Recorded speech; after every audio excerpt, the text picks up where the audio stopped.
종교개혁 506주년을 기념하는 오늘, 저와 여러분에게 가장 중요한 화두는 무엇입니까?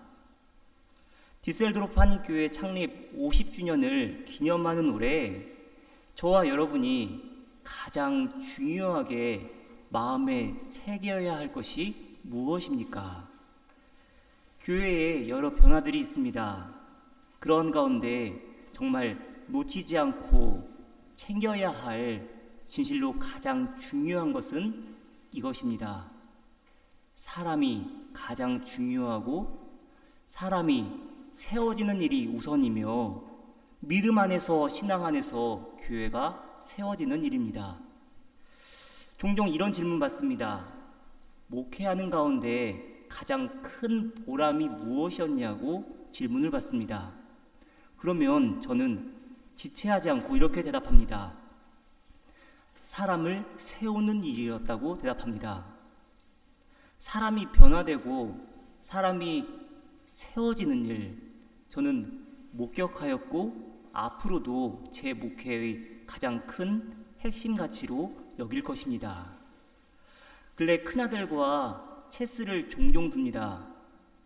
두 아들들 함께 우노 게임 할 때는 이제 표시내지 않고 어떻게 하면 져줄 수 있을까 고민하는데요.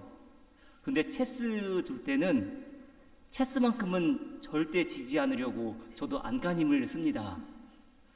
중간중간 공격과 수비를 어떻게 하면 효율적으로 효과적으로 할 수 있을지 팁도 주는데, 그러다가 방심하는 사이에 제가 퀸을 잡히면 얼마나 속상한지 모릅니다. 아직은 아들에게 지고 싶지 않은 것이 두 가지가 있습니다. 수영, 체스, 이 두 가지인데요. 수영은 체력적으로 아직은 괜찮다는 자신감이고요. 체스는 집중하여 일의 진행 순서와 방향을 이끌고 위기에 몰려있다면 어떻게 모면하고 또 주어진 기회는 어떻게 활용할 수 있을지를 배우기 있기 때문입니다. 그런데 제가 이렇게 어린 아들과 게임을 하면서 승부에 집착하는 이유가요, 지지 않기 위해서입니까? 지기 위해서입니까? 저는 모든 일에 있어서 시간 계산을 꼭 합니다. 아들은 계속해서 성장할 것이고 저는 이 정도 때면 나이를 이만큼 먹었으니 이때쯤이면 승부가 엇갈리겠구나 하는 그런 생각을 합니다. 자녀가 부모를 넘어서서 하나님 나라 사역에 더 큰 기여를 하며 산다면 부모로서 가장 큰 행복 아니겠습니까? 지난 한 해 저는 하나님께 이런 기도를 드렸습니다. 모두가 잘 되는 일을 깨달아 알게 하옵소서. 모두가 잘 되고 살게 되는 분명한 길이 있을 텐데 그 길을 깨달아 알게 하옵소서. 그 일에 집중하면 하나님께서 저와 여러분에게 디셀도르프 한인교회 위에 큰 복을 부어주실 것입니다. 여러분이 어떻게 보시고 어떻게 인정하실지 모르지만 저는 하나님께서 보여주시는 큰 그림을 그려나가면서 퍼즐 한 조각 한 조각을 맞춰나가고 있습니다.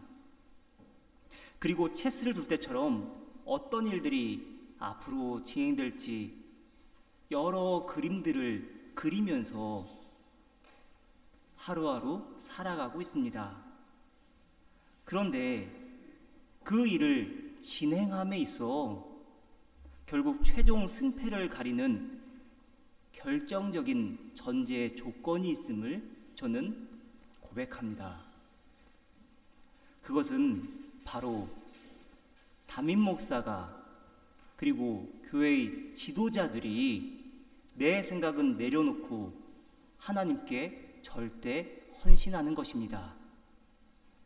제가 게임에서조차 어린 아들에게 힘써 지지 않으려 하는 이유, 그것은 결국 저 자신은 내려놓고 다음 세대가 온전히 세워지기 위함입니다. 그렇다면 교회 안에서 담임 목사가 그리고 교회 지도자들이 그토록 자기를 비우며 헌신함의 최종 목적이 무엇입니까? 저와 여러분의 믿음, 우리 자녀들의 신앙이 바로 세워지기 위함입니다. 여러분은 어떻게 신앙생활 하고 계십니까? 여러분은 어떤 모습으로 신앙생활 하고 계십니까? 하나님 앞에, 사람 앞에 부족함이 없는 신앙생활 할 수 있기를 바랍니다. 오늘 이 시간 저와 여러분의 귀에 영혼의 중심에 이 찬양의 가사가 들려지길 소망합니다. 환난과 핍박 중에도 성도는 신앙 지켰네. 이 신앙 생각할 때에 기쁨이 충만하도다. 성도의 신앙 따라서 죽도록 충성하겠네. 환난과 핍박 중에도 이 찬송도 사장조인데요. 전에 한번 말씀드린 적이 있지만 참 가사와 조성이 참 잘 어울린다 하는 그런 생각을 해봅니다. 독일어로 십자가를 의미하기도 하는 크로이츠가 음악에서는 올림표를 나타내기도 하는데 크로이츠 한 개가 사용된 사장조입니다. 내가 고난당한 것이 내게 유익이라 이로 말미암아 내가 주의 율례들을 배우게 되었나이다. 시편 기자의 고백과 우리는 이미 죽음을 선고받은 몸이라고 느꼈습니다. 그렇게 된 것은 우리 자신을 의지하지 않고 죽은 사람들을 살리시는 하나님을 의지하게 하기 위함이었습니다.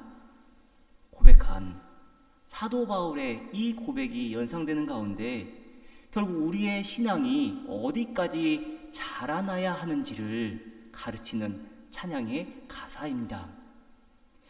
여러분은 어떻게 신앙생활 하고 계십니까? 환난과 핍박 중에도 신앙을 지킬 수 있기를 바랍니다. 기쁨 충만함으로 성도의 신앙 따라서 죽도록 충성할 수 있는 저와 여러분이 되기를 바랍니다. 그렇다면 저와 여러분이 기준 삼아야 할 성도의 신앙은 무엇입니까? 과연 무엇이 성도의 신앙이라고 정의할 수 있습니까?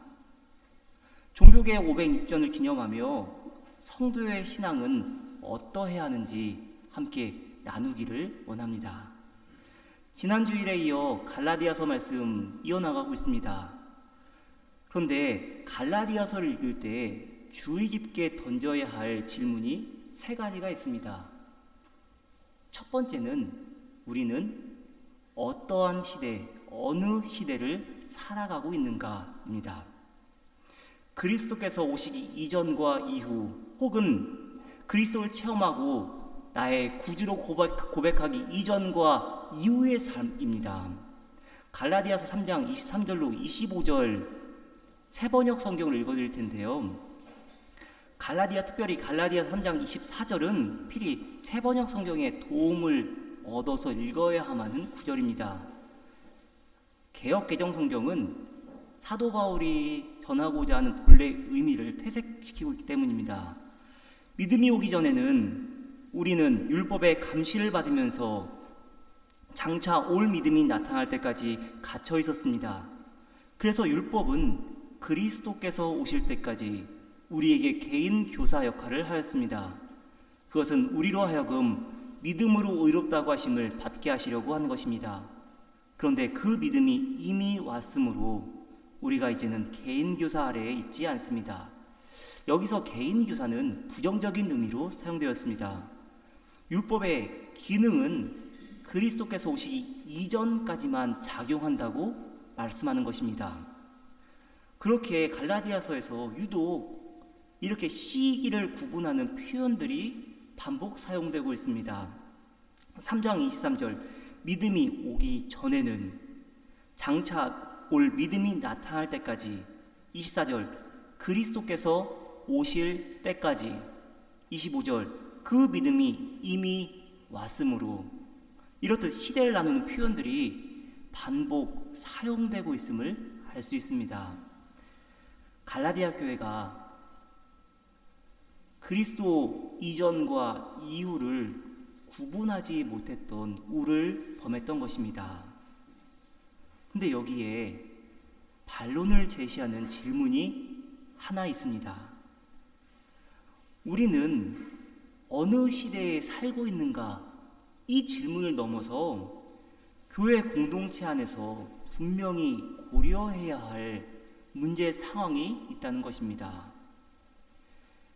율법의 시대와 믿음의 시대가 무자르듯 딱 잘라지는 것이 아니라 중첩되어 있다는 현실 인식입니다.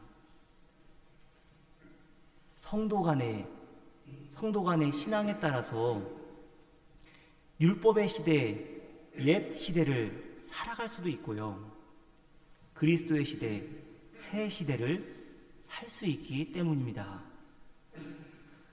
그렇기 때문에 적지 않은 갈라디아 교회 성도들이 갈라디아서 1장 6절 이하에서 말하는 다른 복음에 현혹되었던 것입니다. 그래서 새롭게 제기되는 질문이 이것입니다. 단순히 우리가 어느 시대에 살고 있는가 이 질문이 아니라 우리는 지금 과연 율법과 그리스도 사이에서 어디를 향하여 서 있는가? 여러분은 지금 누구를 바라보고 계십니까? 그리고 저는 지금 누구를 바라보고 있습니까? 여러분, 바라기는요, 여러분도 저도 이 시간만큼은 서로 바라보지 않기를 원합니다. 저는 십자가 위치가 왜 설교자와 회중 사이에 있지 않을까 하는 그런 생각을 종종 하는데요. 제가 처음 한 생각은 아닙니다. 전에 말씀드렸듯이 루터가 목회했던 위텐베르크시 교회에 가보면 종교개혁 재단화가 있습니다. 네 폭으로 된 그림인데 가운데 아래에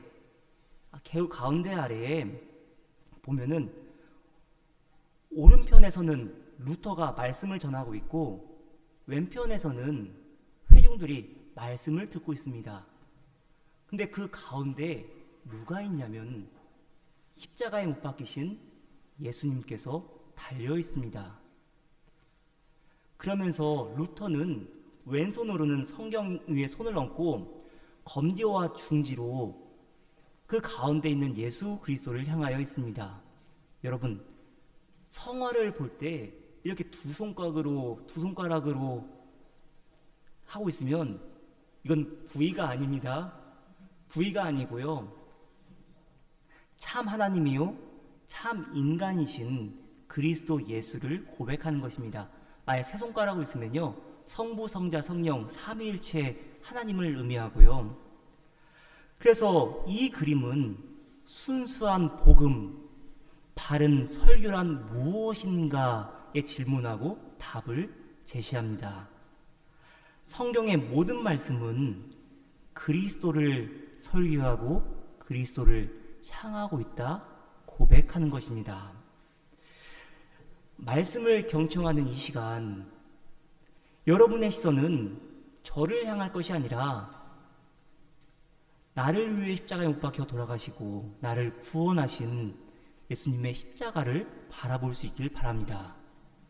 저 역시도 여러분 바라보고 있지만 저의 마음의 중심은 오직 주님 한 분 바라보면서 말씀을 전할 수 있어야 합니다.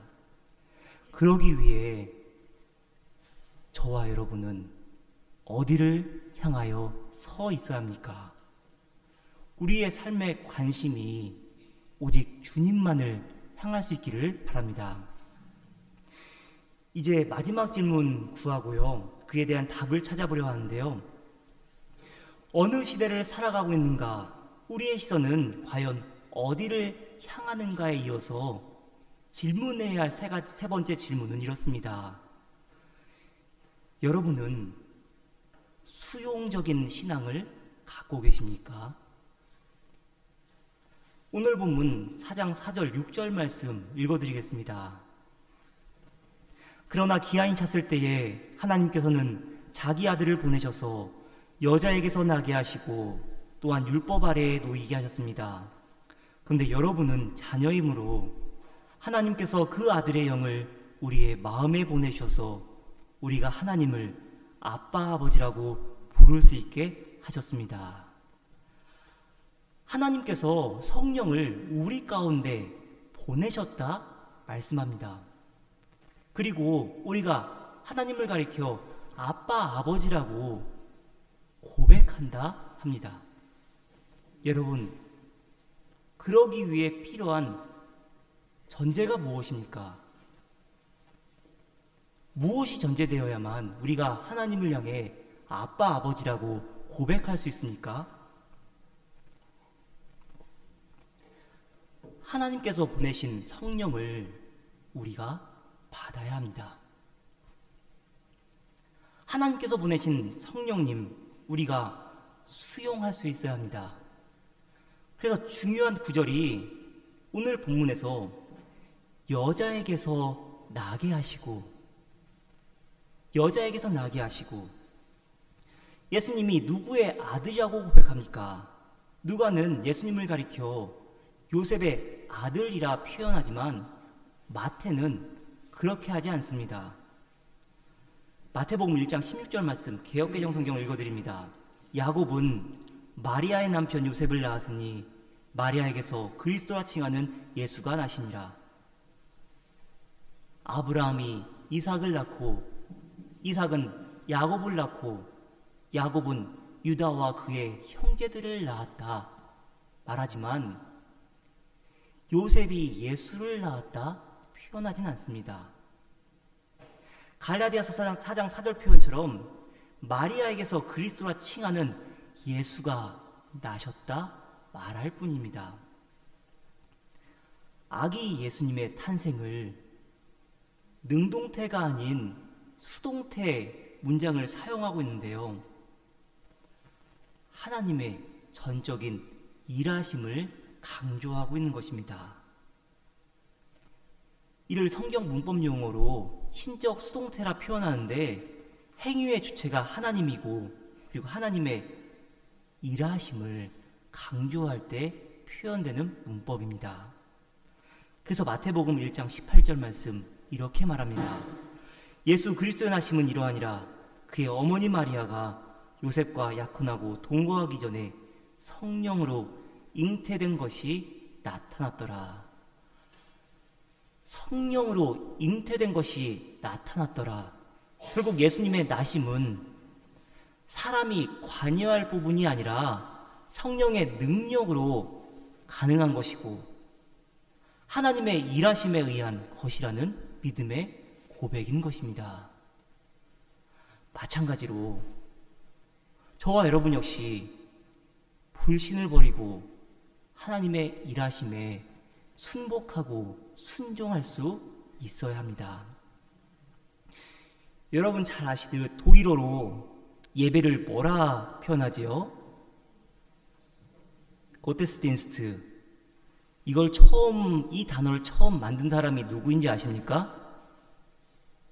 마틴 루터인데요. 중세시대 때 예배를 의미했던 미사, 이 미사라는 단어를 개신교회에서 대체하기 위해서 마틴 루터가 고테스딘스트라는 단어를 처음으로 사용한 것입니다. 이 고테스딘스트를 어떻게 번역할 것인가의 문제가 중요한데요. 물론 하나님을 섬기고 하나님께 봉사한다라는 의미로도 사용될 수 있습니다. 하지만 루터가 사용하고자 했던 의미는요, 하나님이 일하시고 하나님이 섬기시며 하나님이 봉사하시고 하나님이 행동하신다라는 의미였습니다. 왜 이렇게 볼 수 있느냐 하면요, 중세시대 미사와 대립 때는 예배를 규정하고자 했던 것입니다. 중세시대 카톨릭의 미사는 아래에서 위로 드리는 제사입니다. 하지만 우리가 드리는 예배는 중요한 것이 방향이 역전되어서 위에서 아래로 향하는 것입니다. 루터가 개신교 예배 핵심을 이 한 문장으로 요약했습니다. 하나님은 말씀을 통해 우리에게 말씀하시고 우리는 기도와 찬양으로 하나님께 말한다. 예배란 일방적인 것이 아니라 하나님과 우리 사람의 거룩한 소통입니다. 하나님은 은총으로 우리 죄인을 부르시고 우리는 감사함으로 하나님께 반응하는 것입니다. 여기서 순서가 중요합니다. 첫째로 하나님의 일하심입니다. 그리고 두 번째로 저와 여러분의 반응입니다. 하나님은 일하시는데 과연 어떻게 우리는 반응하고 있습니까? 이 부분에서 우리의 신앙이 중요한 것입니다.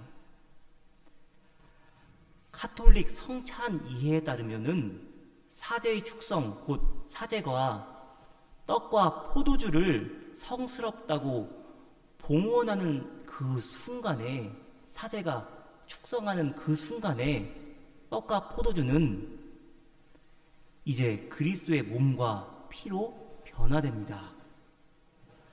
그래서 떡과 포도주를 그리스도의 몸과 피로 만드는 것은 하나님의 행위가 아니라 사제의 능력으로 인한 것입니다. 그러나 루터를 비롯한 종교개혁자들은 하나님과 인간의 관계는 항상 인격 대 인격이라는 만남의 형태에서만 가능하다고 믿었습니다.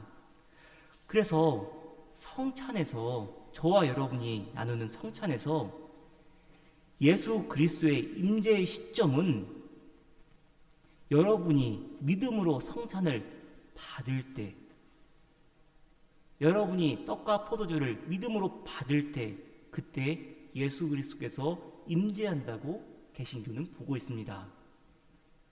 결국 신앙이란 말씀 선포와 성례를 통한 하나님의 일하심에 기도와 찬양으로 반응하는 것, 전적으로 수용하는 것을 의미합니다. 사랑하는 여러분, 저와 여러분은 하나님의 말씀에, 하나님의 일하심에 얼마나 민감하게 반응하십니까? 여러분은 어떤 신앙을 가지고 어떻게 신앙생활 하십니까? 내 생각 내려놓고 내 생각 주장할 것이 아니라 하나님의 일하심에 순복하며 하나님의 뜻을 수용할 수 있기를 바랍니다. 주의 손에 저와 여러분의 손을 포개길 원합니다. 주의 발에 저와 여러분의 발을 포개기를 원합니다. 여러분, 이 사실 꼭 기억하시길 바랍니다. 하나님의 능력은 내려놓음과 연약함을 통해서 나타난다는 이 진리를 꼭 기억하시길 바랍니다. 갈라디아서 앞으로 한 페이지만 넘기면요, 고린도후서 13장 4절 5절 말씀에 이렇게 기록되어 있습니다. 개역개정 성경을 읽어드리겠습니다. 그리스도께서 약하심으로 십자가에 못 박히셨으나 하나님의 능력으로 살아계시니 우리도 그 안에서 약하나 너희에게 대하여 하나님의 능력으로 그와 함께 살리라. 너희는 믿음 안에 있는가? 너희 자신을 시험하고 너희 자신을 확증하라. 예수 그리스도께서 너희 안에 계신 줄을 너희가 스스로 알지 못하느냐? 그렇지 않으면 너희는 버림받은 자니라. 예수 그리스도께서 여러분 안에 계신 줄 믿습니다. 예수 그리스도를 저와 여러분 안에 모셨다면 그분의 뜻을 온전히 수용할 수 있기를 바랍니다. 그리고 여러분이 믿음 안에 있는가, 여러분 자신을 시험하시길 바랍니다.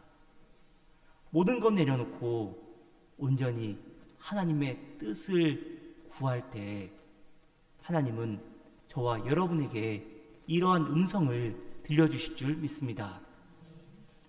로마서 8장 37절 말씀, 그러나 이 모든 일에 우리를 사랑하시는 이로 말미암아 우리가 넉넉히 이기느니라. 고린도후서 2장 14절 말씀, 항상 우리를 그리스도 안에서 이기게 하시고 우리로 말미암아 각 처에서 그리스도를 아는 냄새를 나타내시는 하나님께 감사하노라. 저와 여러분이 믿음으로 수용한다면 분명히 모두가 사는 길이 있습니다. 저와 여러분 모두 함께 하나님의 뜻을 구할 수 있기를 바랍니다. 하나님께서 분명한 길을 제시할 것이고 그 길을 걷기로 우리 함께 믿음으로 동의한다면 하나님께서 저와 여러분 가운데 디셀도르프 한인교회 가운데 넉넉히 이기게 하시는 은혜를 허락하실 것입니다. 영원토록 주 위에 살겠다 다짐하고 선언하며 나아가는 저와 여러분 모두 되기를 간절히 축원합니다. 기도하겠습니다. 넉넉히 이기게 하시는 하나님의 은혜를 경험하기 원합니다. 우리의 믿음이, 우리의 신앙이 겸허한 마음으로 당신의 뜻을 온전히 수용할 수 있도록 인도하옵소서. 내 생각, 내 주장 내려놓고 온전히 하나님만 바라며 나아가게 하옵소서. 예수 그리스도의 이름으로 기도드렸습니다. 아멘.